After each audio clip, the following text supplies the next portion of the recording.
You see, I don't have that. Honorable Anadampe. Honorable leader, please. Yes, my colleague should not make comments. He shouldn't make comments and veer into areas that he has no defense. And he shouldn't make comments that will cause His Excellency the President not to swear you into office. Kwame, I'm cautioning you.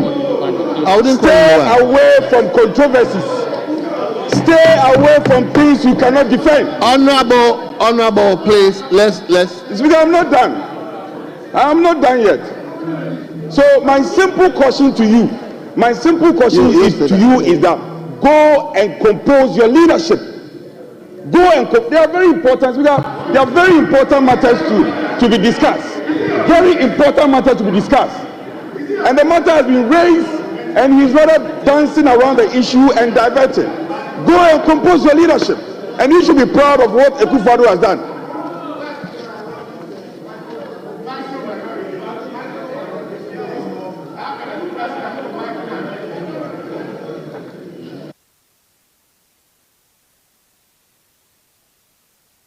Honorable members, let's turn to item 7. Item 6, rather.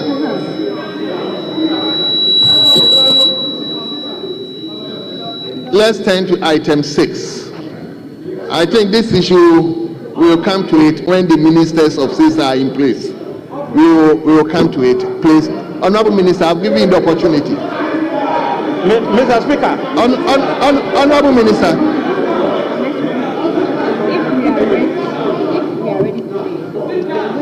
Honorable Minister, please, I give you opportunity. Somebody else will talk. I am closing this chapter.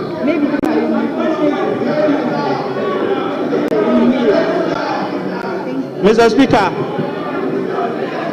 very inaccurate statements have been made back. Honorable member for Bibila, I haven't, please, respectfully, I haven't called you. Honorable members, please resume your seat. No. I'm not giving anybody the opportunity to speak.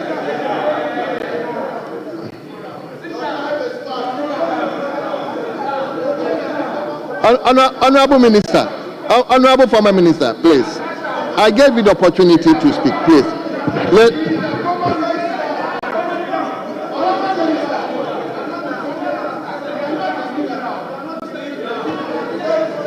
Come in. Oh, I've done that.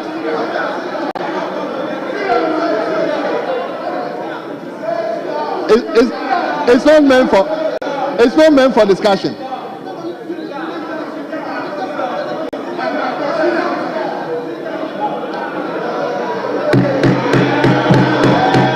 Mr. Speaker,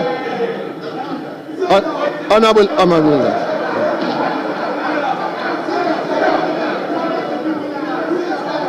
Honorable members, honorable member from Bimbila, respectfully, once I give you opportunity, I will have to give opportunity to other people. And no.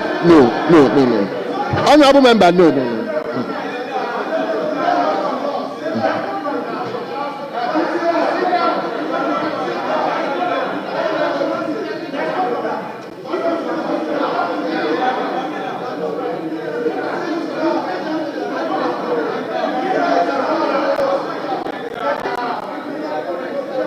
Mr. Speaker, my response.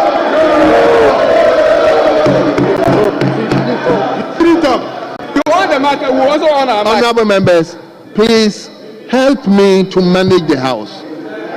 I know why I'm saying I'm not calling anybody again. Please.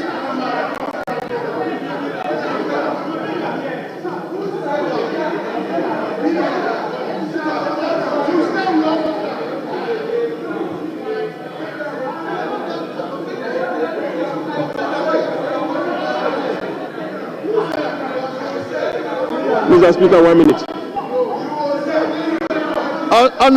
Honorable former minister, let's find appropriate time to come. I believe at that time the ministers of state will be in place so that you can say whatever you want to say. For now, I want to close the chapter. Please, respectfully. I don't want to prolong this because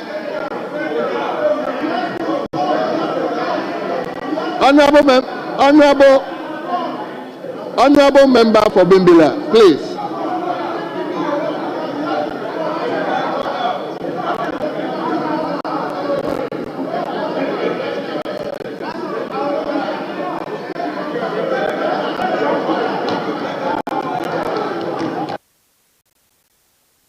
Mr. Speaker, allow.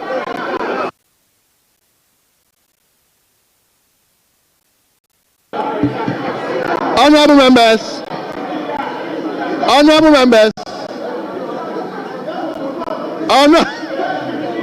honorable members.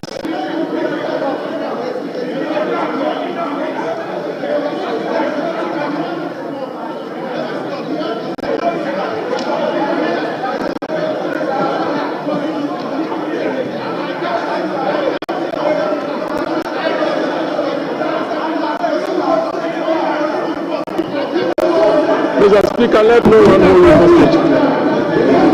So, Honorable Dominic Nitiwu.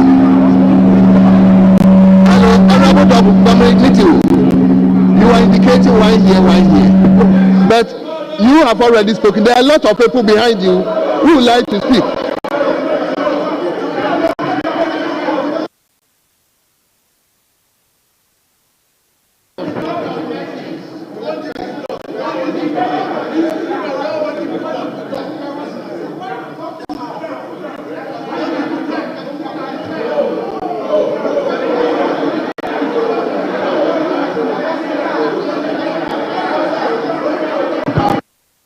Honorable members,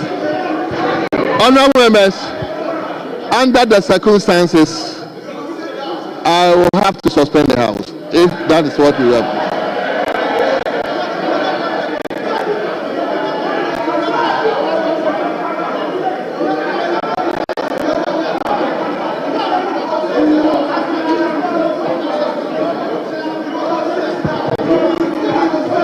Honorable members,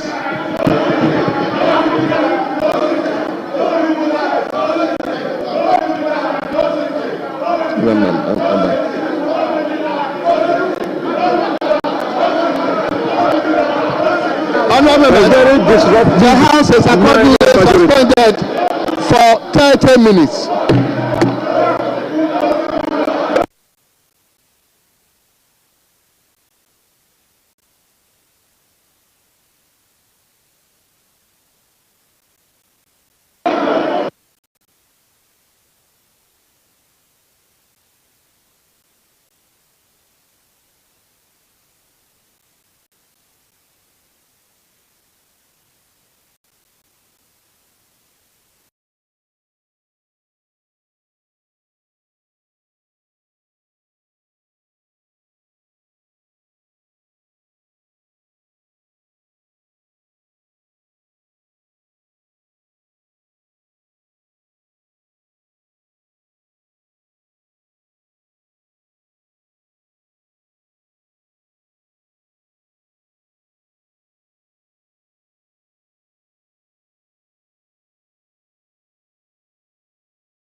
Honorable members, shall we pray?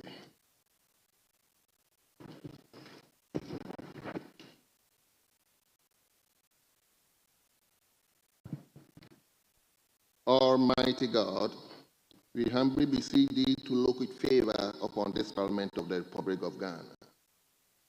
Grant that it may perform its high duty as in thy sight. Give divine guidance to the President of the Republic, endow members of Parliament and ministers of state with discernment and vision, integrity and courage, that through the labors of government, this land and people may be well and truly served, and that good purposes for the common human life be realized in our midst.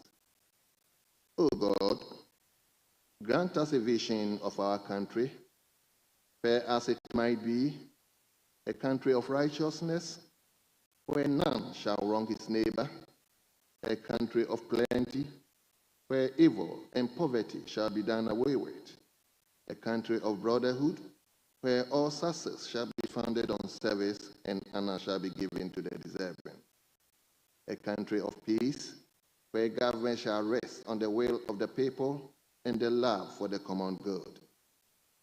Bless the efforts of those who struggle to make this vision a living reality. Inspire and strengthen our people that they may give time, thought, and sacrifice to speed the day of the coming beauty of Ghana and Africa. Amen.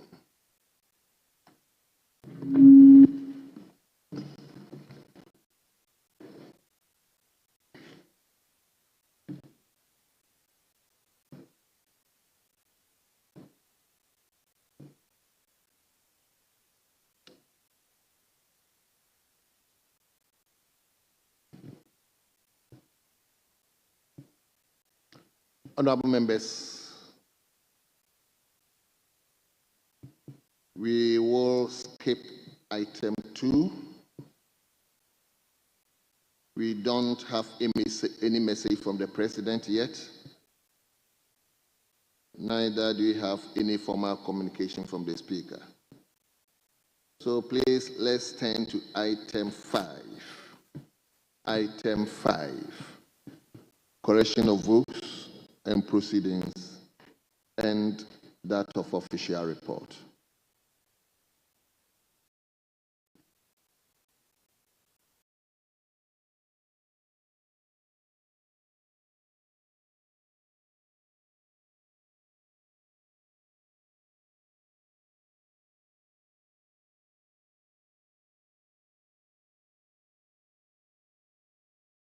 And proceedings.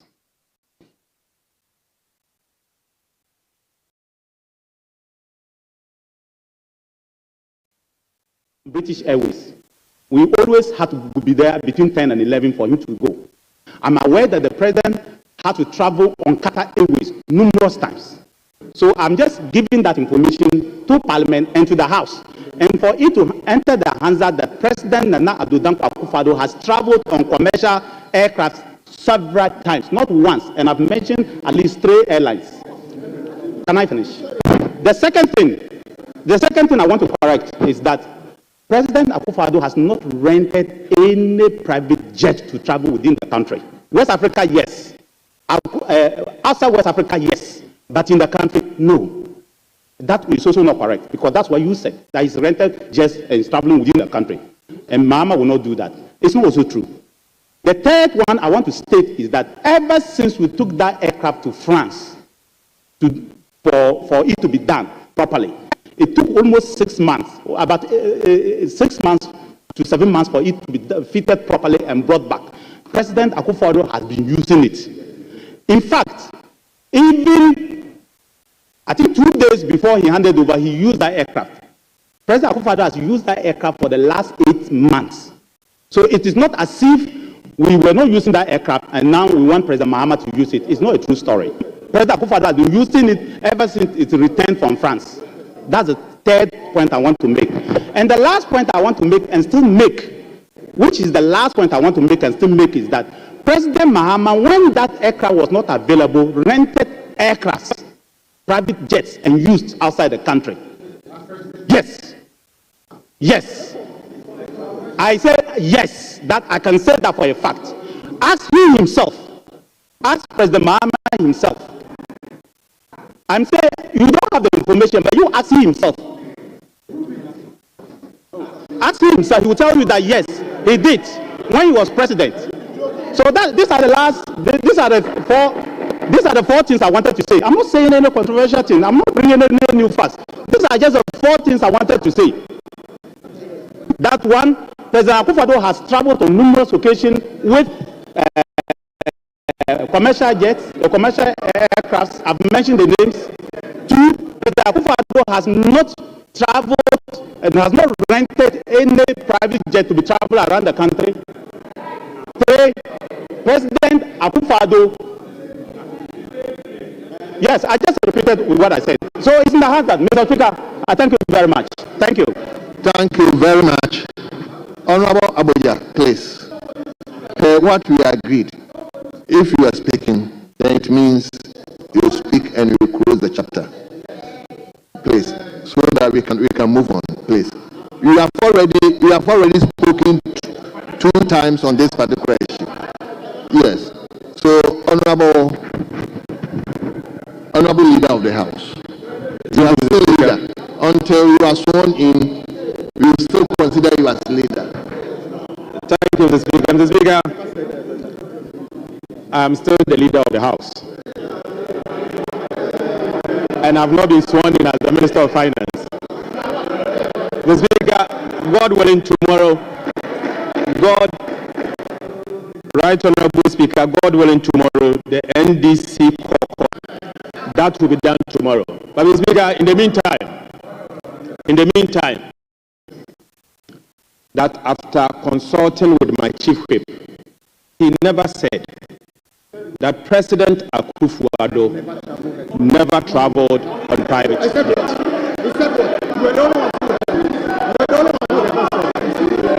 Never traveled commercial. Mr. Speaker, he's here. But Mr. Speaker, again for the records. Right Honorable Speaker, again for the records. I traveled with the President Mahama, in his recent trip to the UAE. He did not use private jet.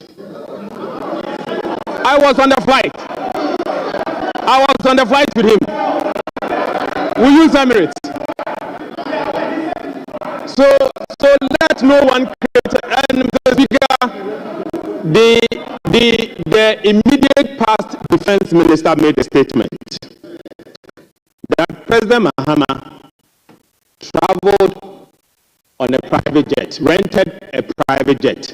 I challenge him to bring us evidence. Now, you cannot just make statements without justifications. You can't. Bring us evidence to prove that he has traveled or rented a private jet. Mr. Speaker, the President Mahama was sworn in on the 7th.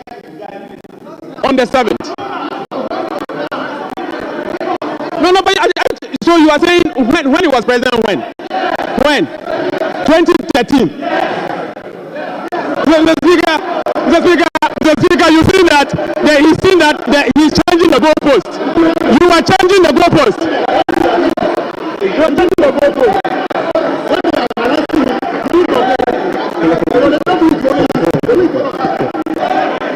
Mr. Speaker, the honorable member for Bimbila is now saying President Mahama traveled on rented a private jet when he was in the past, not recently.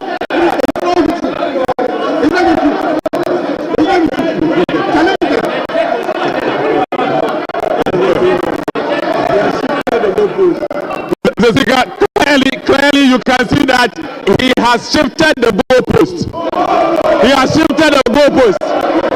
Because I know that since he became president on the 7th of January 2025.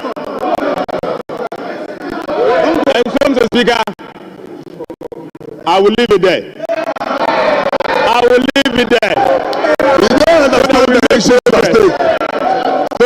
make progress.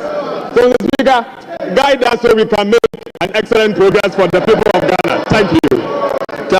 Thank you, honorable members. Honorable members.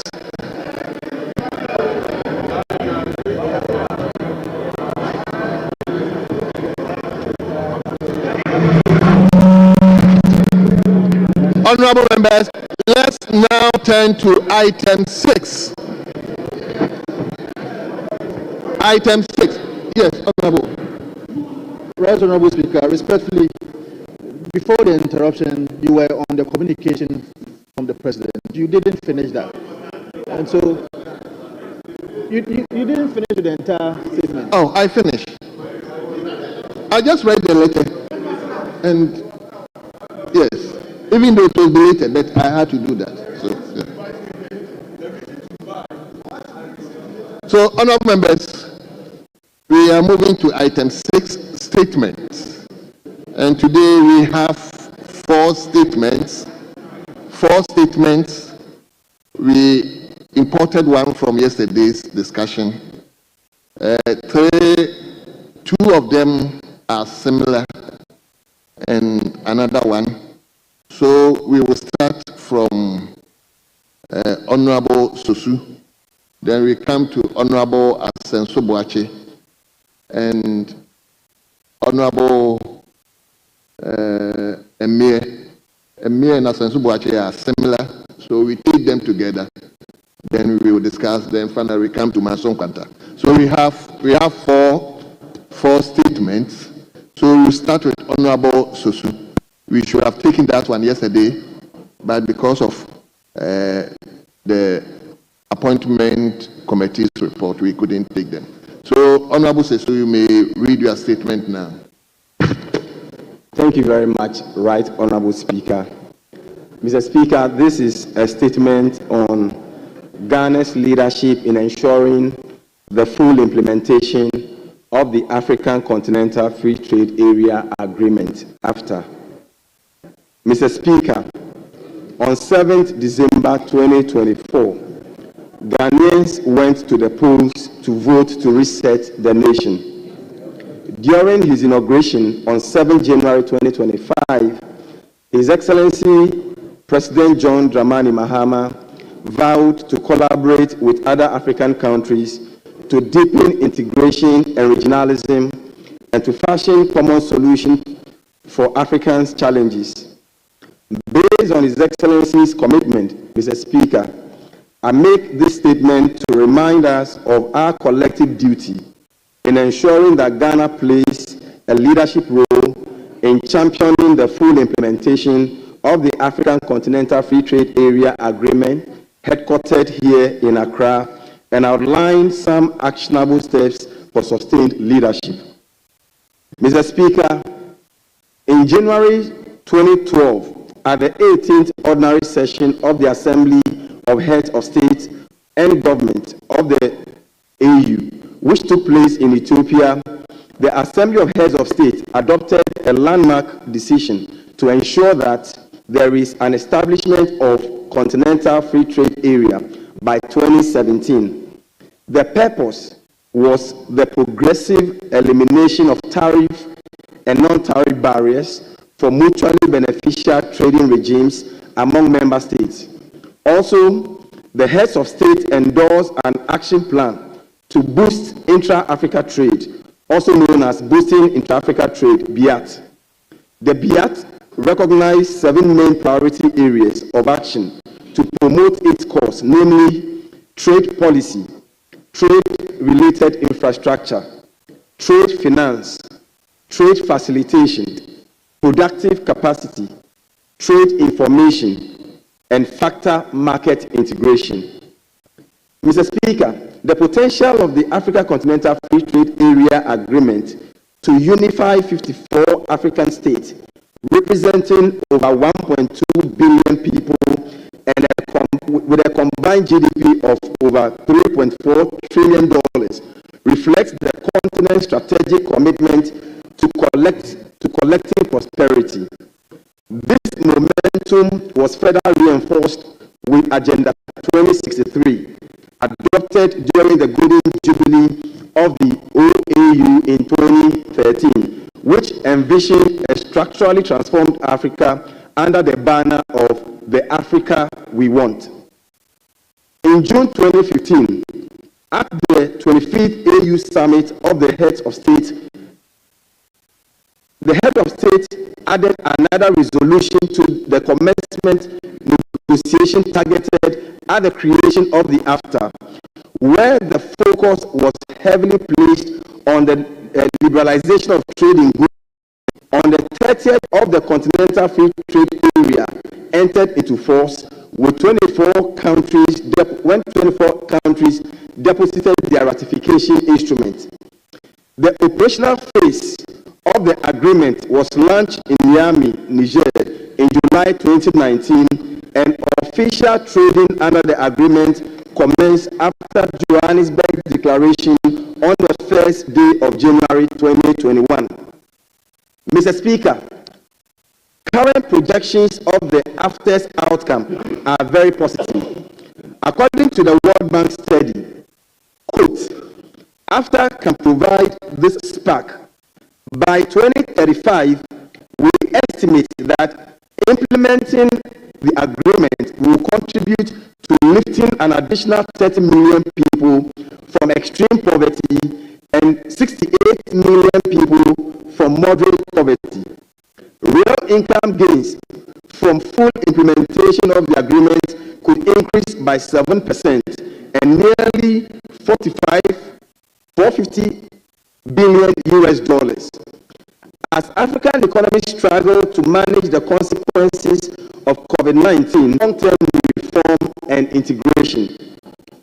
Mr. Speaker, it is my respectful view that the 24-hour economy, which is an industrial revolution policy which strives and benefits immensely from the full implementation of the African Continental Free Trade Area, as Ghana will tend to have an expanded market.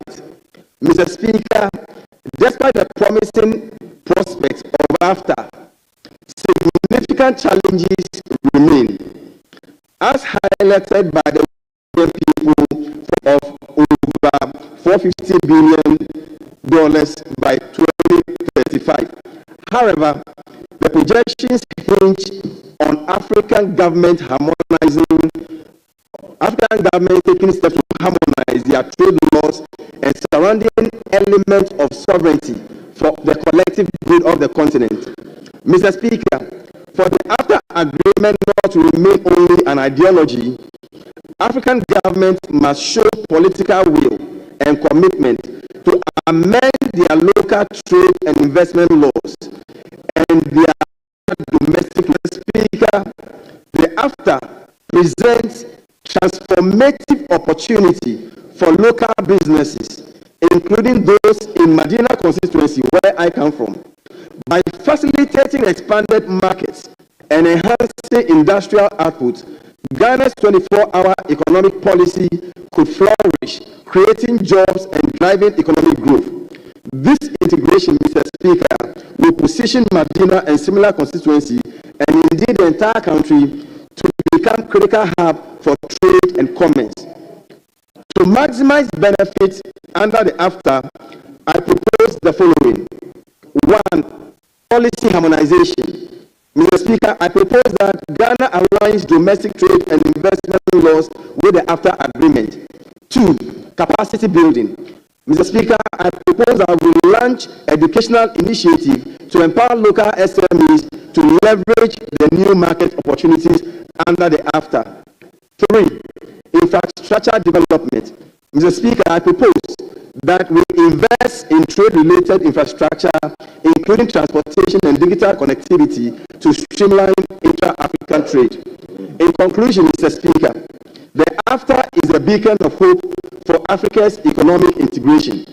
Ghana's leadership must inspire the continent, ensuring shared prosperity through unity and cooperation. Mr. Speaker, I call on this Parliament, the Trade Committee, the Ministry of Trade and Industry of Ghana, and its agencies to play a lead role in integration of all markets in Africa for the collective benefit of the people. people of Africa. Ghana must show leadership in this respect by prioritizing legislative and policy for continental trade after a reality for the benefit of all Africans. Thank you, Mr. Speaker, for the opportunity to make this statement. Thank you very much.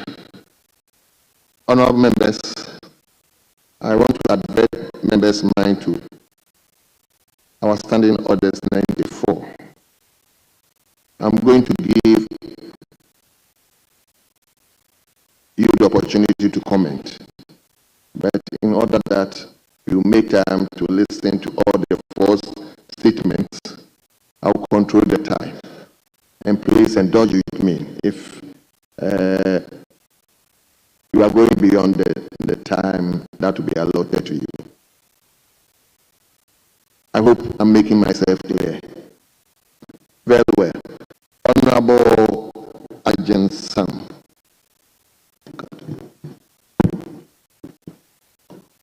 Honorable Speaker, thank you very much. Mr. Speaker, the Continental Free Trade Area AfCFTA became operational since January 2021, thanks to the Nana Bawumia and the MPP administration, which has significantly influenced Ghana's economic landscape. As the host of AfCFTA Secretariat, Ghana has actively engaged in initiatives to enhance the agreement. Mr. Speaker, during the administration of the previous government, Ghana made significant strides in advancing the African Continental Free Trade Initiative. As the host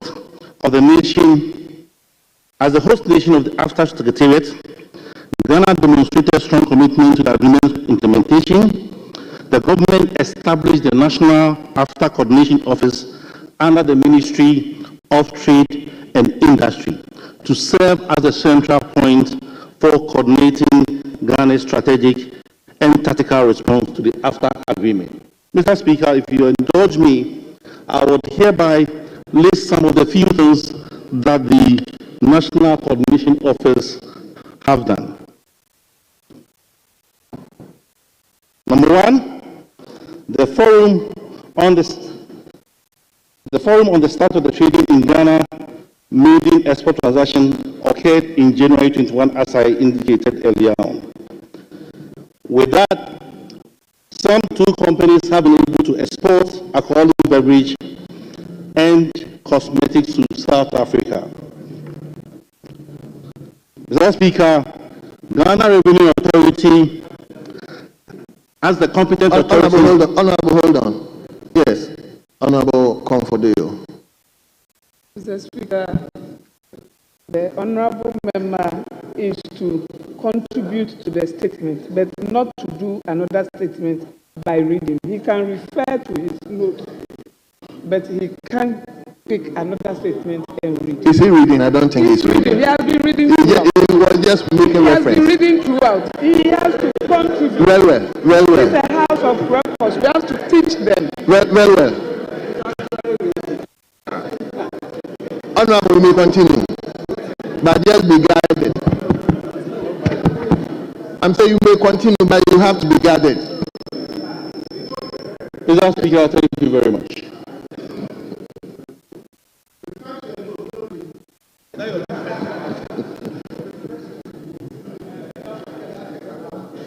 I was on the point that the Continental Free Trade has a national office, and that national office has already started doing some good work. The honorable member made mention of three key areas that have challenges. One is the policy harmonization, two, capacity building, and three, infrastructure development. I am aware that in the issue of capacity building, the Ghana Export Promotion Authority and Ghana Export and Import Bank, Exim Bank, have coordinated with the national office to be able to train almost 3,162 of our Ghanaian SMEs. With that, almost 75 companies already have signed on as the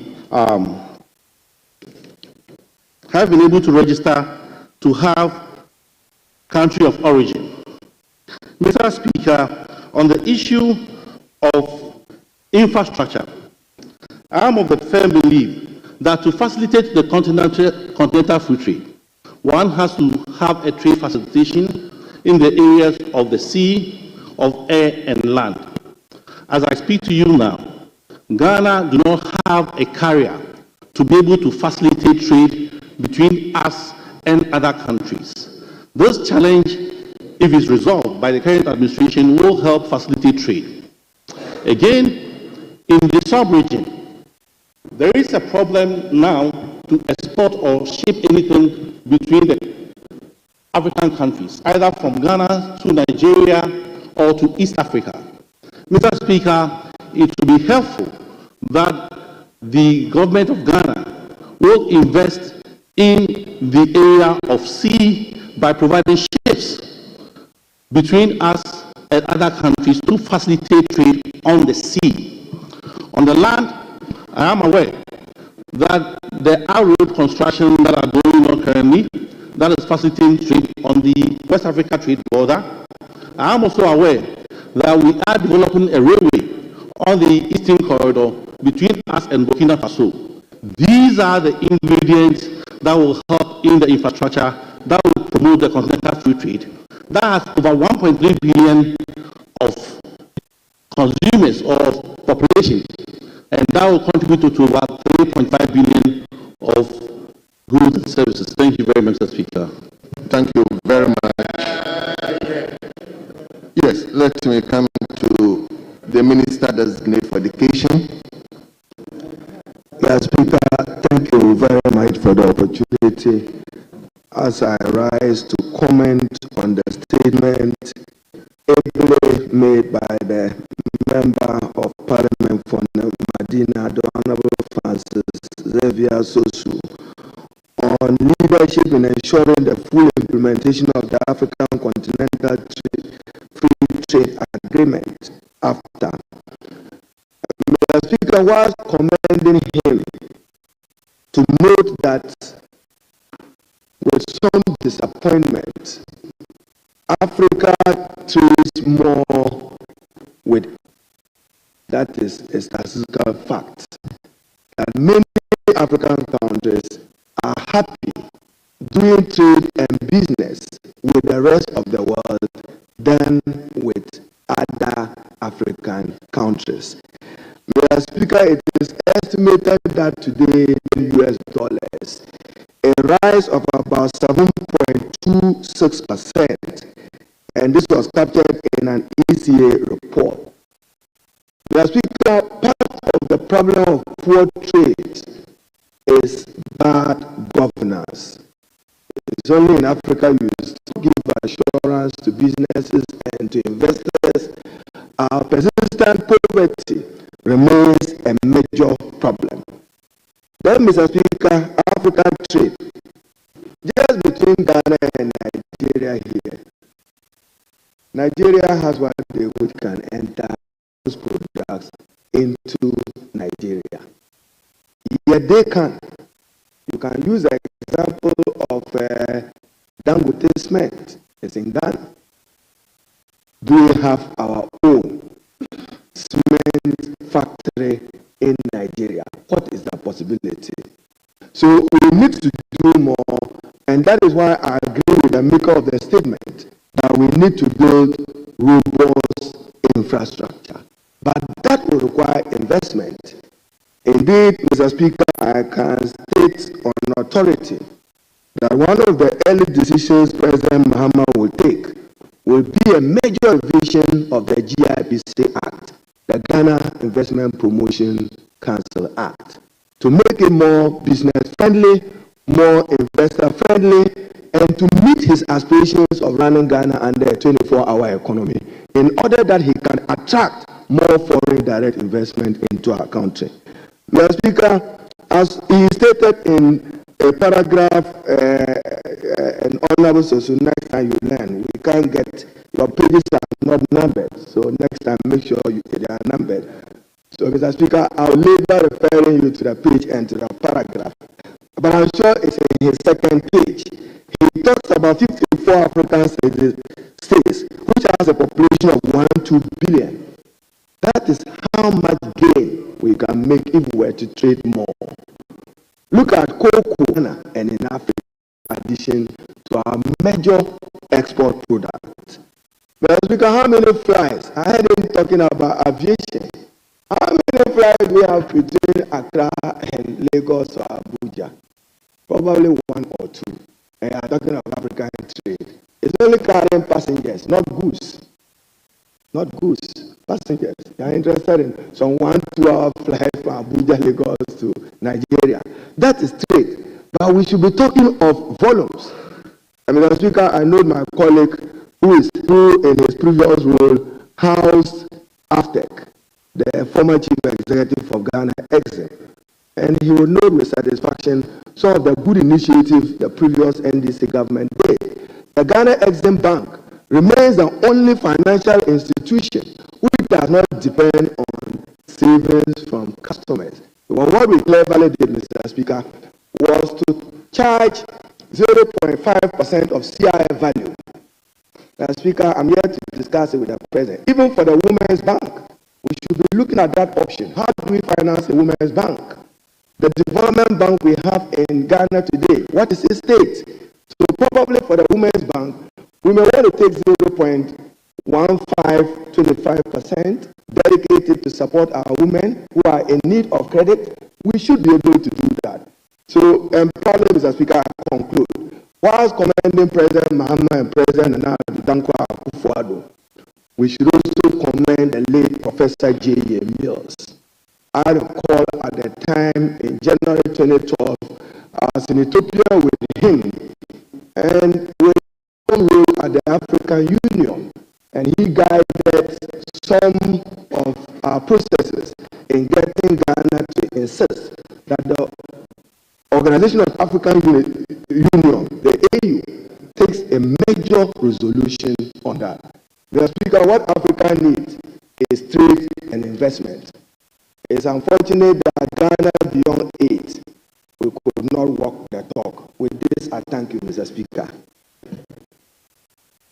Yes, let me give it to Honorable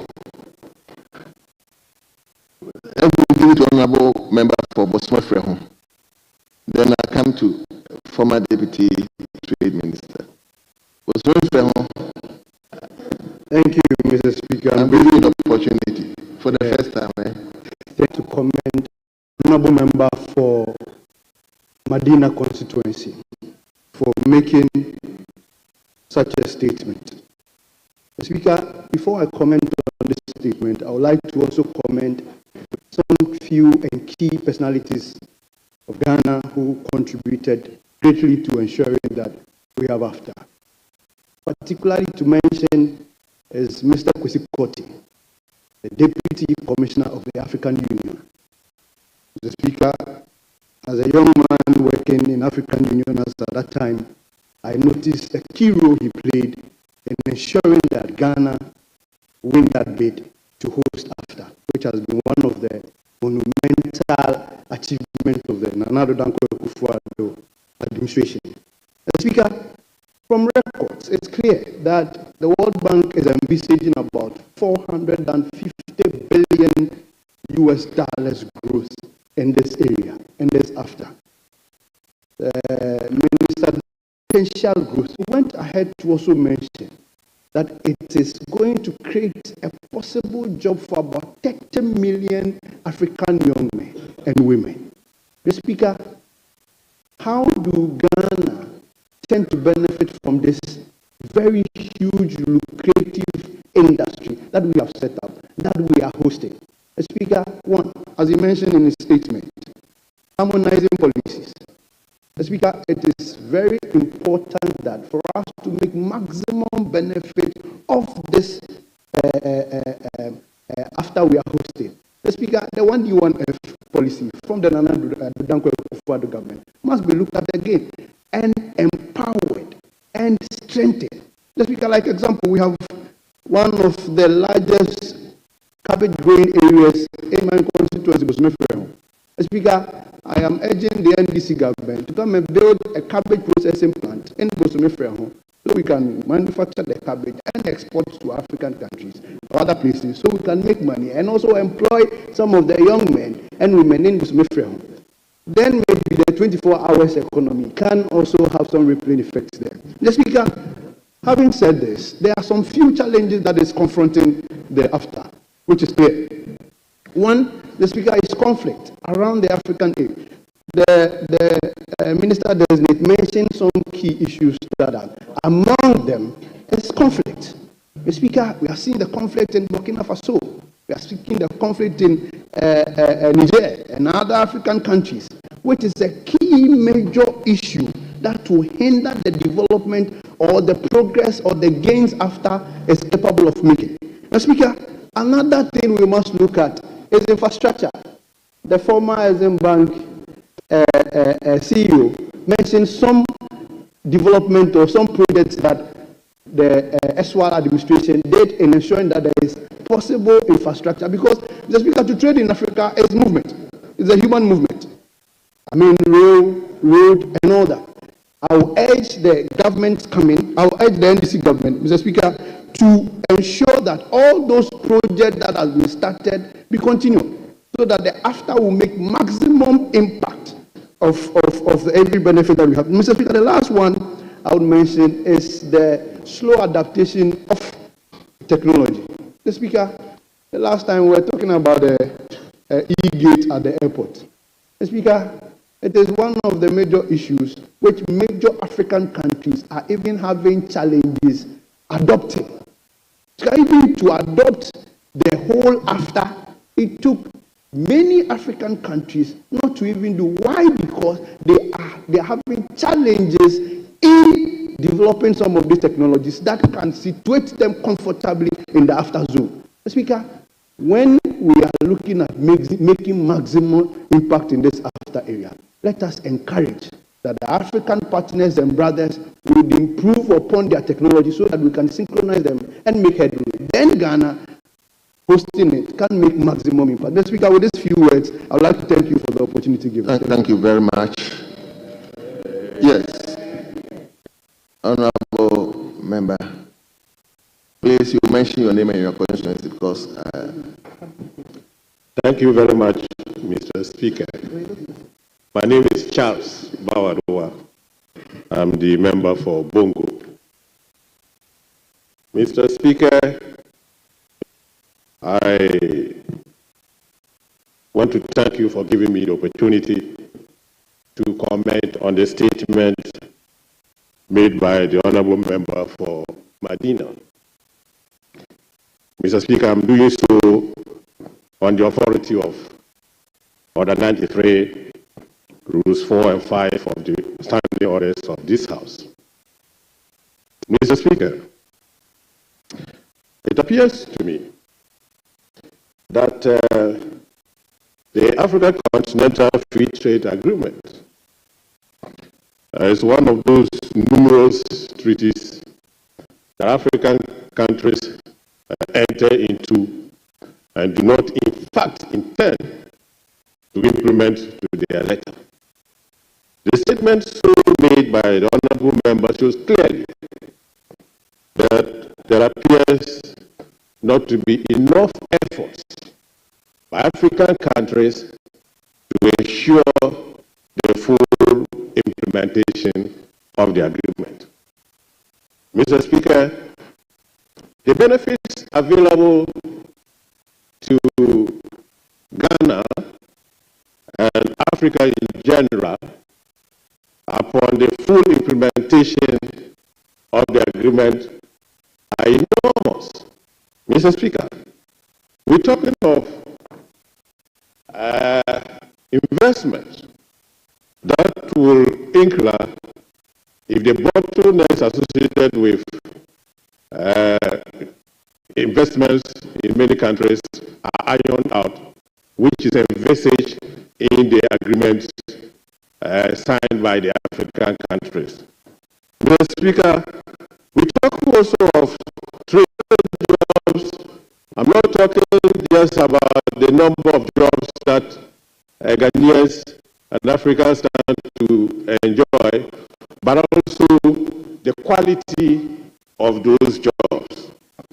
Mr. Speaker, thanks to a massive victory by His Excellency Don Dramani Mahama, one of the key policies there is the 24-hour economy, Mr. Speaker. Mr. Speaker, I'm sure that many of the youth of this country were influenced by the impact of the 24-hour economy that they stand to enjoy, and hence the way the youth voted. Mr. Speaker, the 24-hour economy will work effectively off the African Continental Free Trade Agreement. Mr. Speaker, it will bring in foreign investors. It will bring in foreign companies who will establish in this country, thereby open up the job market. Many youth will get jobs. And so I want to commend the Honorable Sesu for making this statement before the floor of this Parliament. And I want to urge the Honorable Ministers designate for Trade and also the Minister designate for Foreign Affairs to work hard to ensure that the agreement is fully implemented, not just in Ghana, but urge other countries to do so, so that we can enjoy the full effect of the agreement.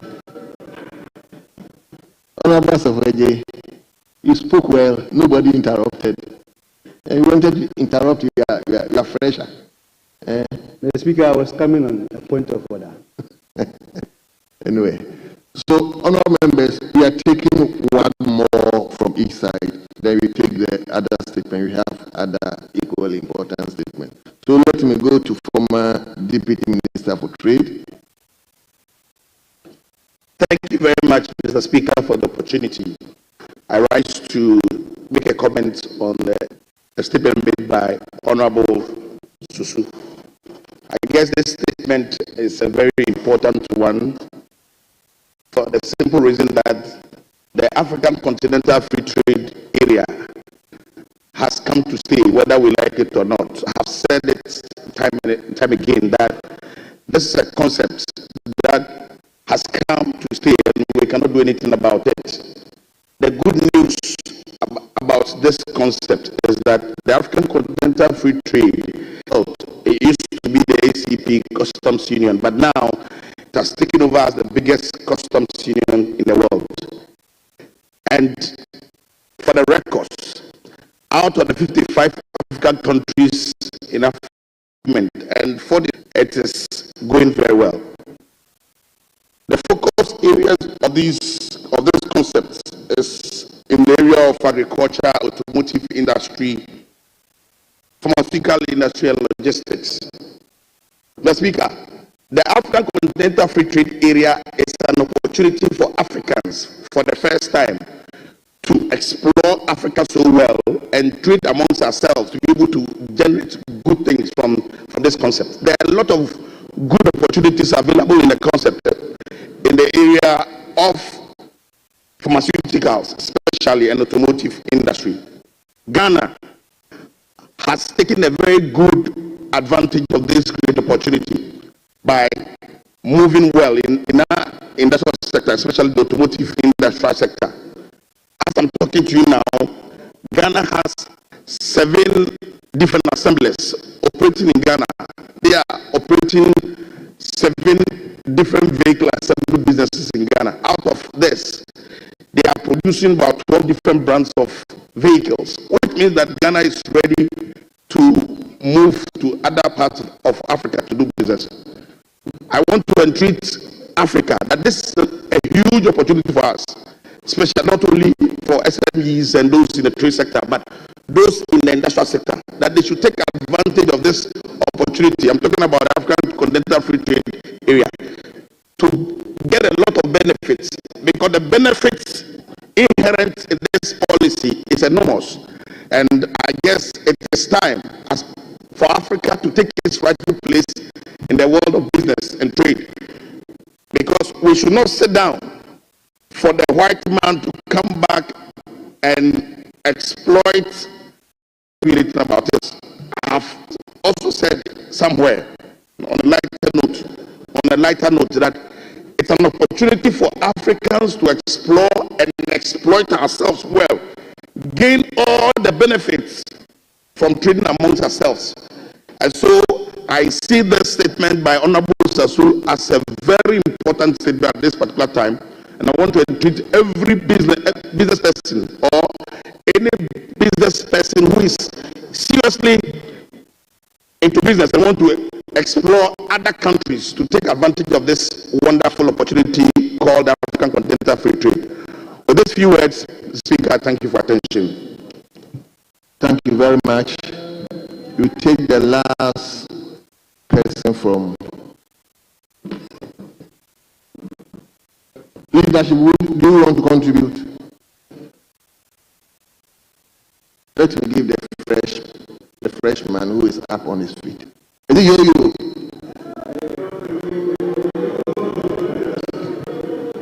Yo-Yo, let's hear you.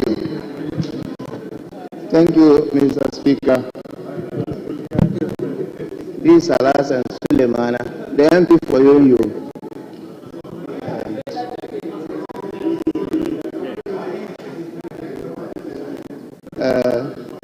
With regards to the subject matter, Yo-Yo is one of the border towns, and I'm very sure that Yo-Yo, some of us, we move out of the country to do our farming, and then even bringing back the goods or the crops to your homes becomes a problem. And we also have even your animals crossing to Togo. When you go out of your country, maybe to Togo to bring them back, it becomes a serious matter. And I think this free trade would allow us to move freely without any restrictions. So I support the Honorable MP Sasu for us to work hard to make sure that this comes to reality, so that we don't just speak here and then we leave it. Thank you. Thank you, Honorable Member for Yo-Yo. Yes, leader. Speaker, I thank you for the treasured space. Let me commend my good friend, the Honorable Member for Medina, finding the need to present the statement to the House floor. Speaker, commentaries on the statement is encouraging, and it puts matters in proper context. The Honorable Ajensen, the Honorable Asafoye, and the Honorable Haruna Idrisu have spoken well to the statement, and other colleagues that I cannot exhaust. So there are a few things I find fundamental when we are talking about trade. It comes to me as an irony that even in the face of the Mediterranean Sea, serving as a fiscal gap between Africa and Europe, other trade standards that are very repressive, fair trade standard, Eurogap standard, yet Africa finds a way to trade more with our brothers in Europe than ourselves. And for me, that is the fundamental issue that has to be dealt with. Speaker, the AfCFTA is the biggest trade agreement after WTO. However, 3 years down the line, we are still talking in terms of a narrative which is focused more on boardroom discussions. Boardroom discussions. To be able to practicalize this, get Africans to sign on to this huge trade agreement that we have to leverage on, is still a matter that is still in discussion. Tariffs, which often have constituted a barrier, trade barrier, is still staring at us in our faces. Africa has the youngest, data proves that we have the youngest population globally. And so we have no excuse whatsoever. We have passed all the legislation. In the past decade, one can do a casual analysis of legislations that we have passed that are sensitive to trade and the enhancement of trade. The free zone concept, the economic zone concept, yet we appear to be moving in cycles as a country and also as a continent. So I think we have to change our mindset. We must change our mindset, and that is what can really get to the core of the matter and facilitate the very trade that we are looking for. We are seen as the producers of raw materials. And so until we change our mindset, all the trade agreements will be meaningless unless we change our mindset. We have to change our mindset as a continent. How come that we have all the raw materials? How come we have the biggest number of minerals, and yet, still at where we are?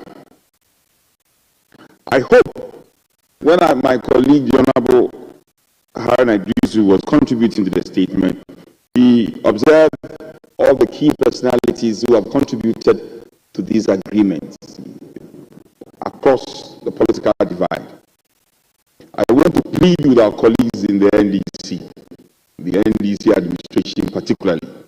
It's very revealing that this statement is coming from one of your own, on your side. The NPP has set the tone. As we are not being partisan here. We set the tone, we ensured that the Secretariat was one, we are hosting the Secretariat. We have set the tone, power. You will add on to this agreement, and this agreement will be more meaningful, not only to Ghana, but across the frontiers of Africa. So, continue where we left off, and let's leave a legacy that one day Africa can be proud of. On that note, I want to commend my good friend, Honorable Susu.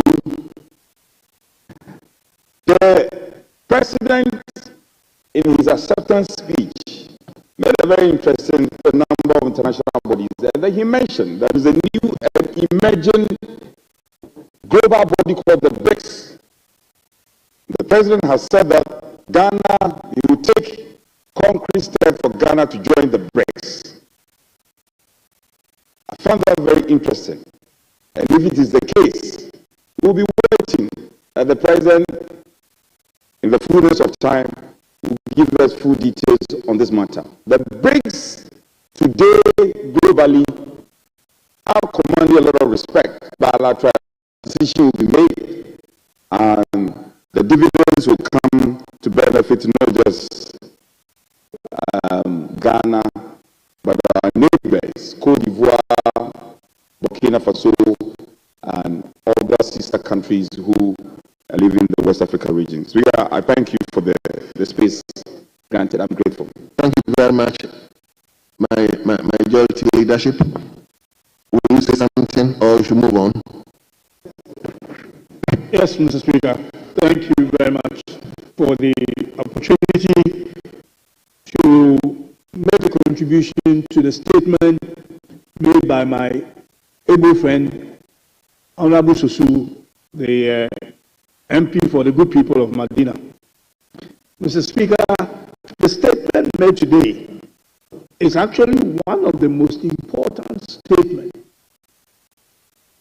that has been made in this House, for the simple reason that the continental Africa free trade as the largest free trade area in the world today, in terms of population size, in terms of geographic size, and actually in terms of member states. 54 African countries sorry, are involved in this.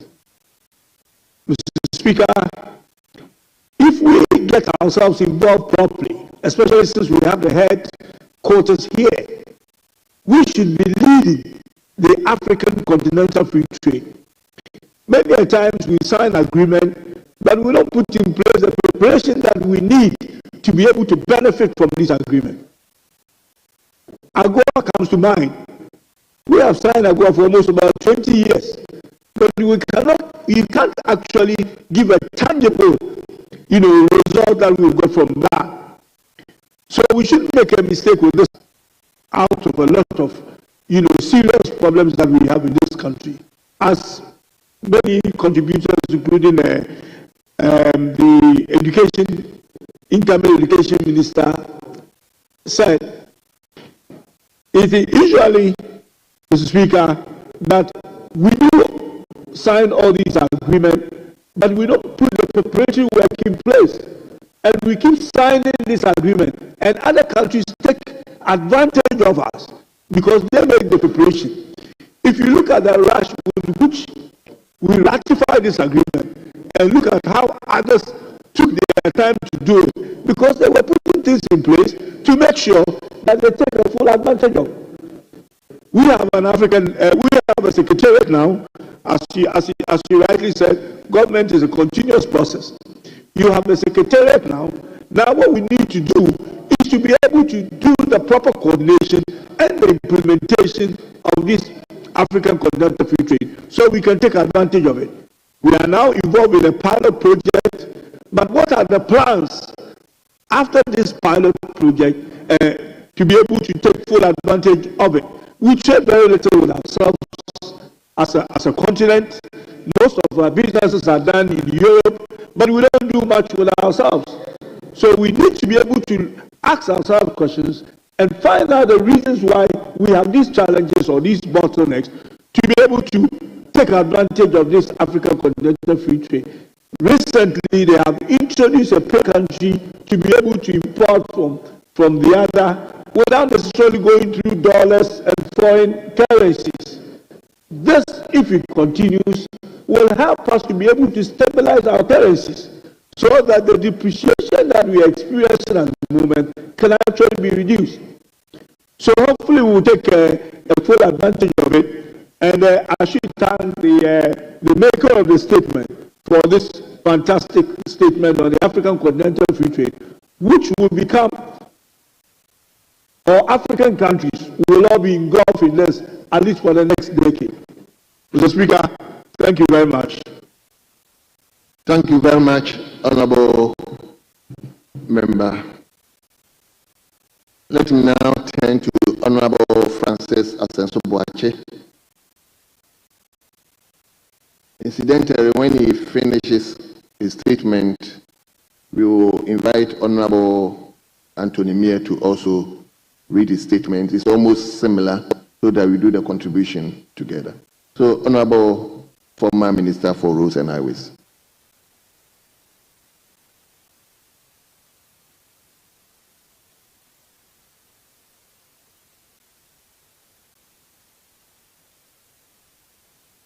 Thank you, Mr. Speaker, for the opportunity to address this August House on a matter of utmost national importance, the issue of post-election violence and its far-reaching consequence on our democracy and our socio-economic development.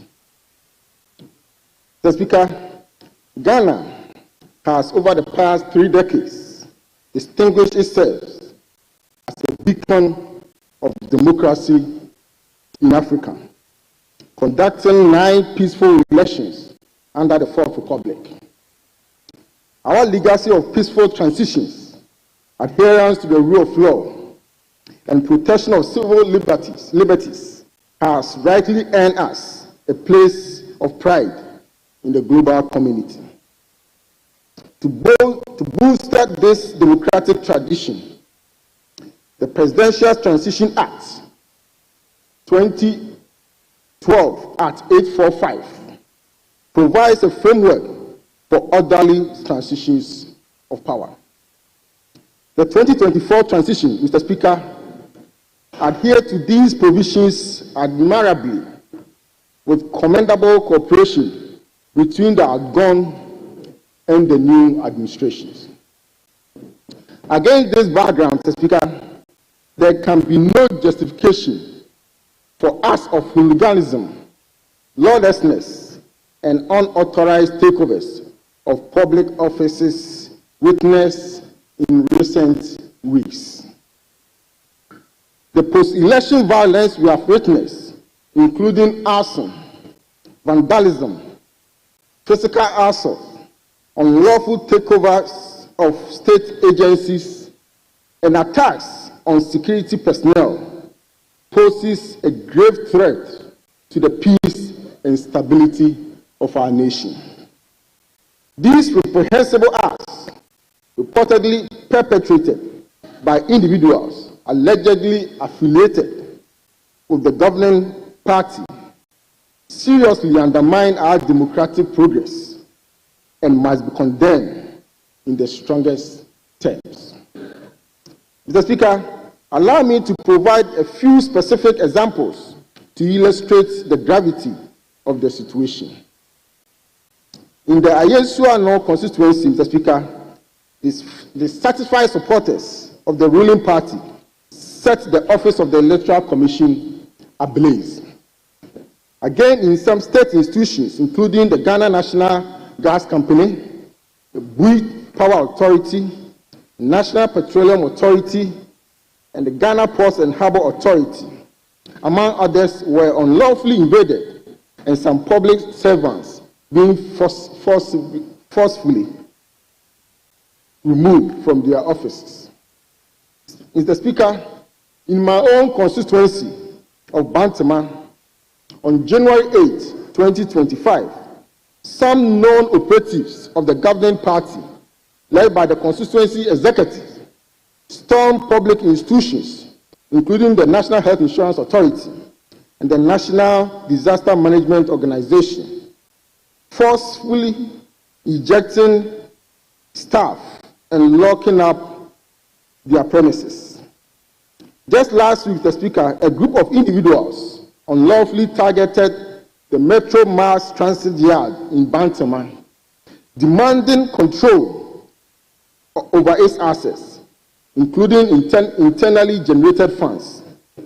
Such actions not only disrupt governance, but also threaten the livelihoods of affected staff and the local economy.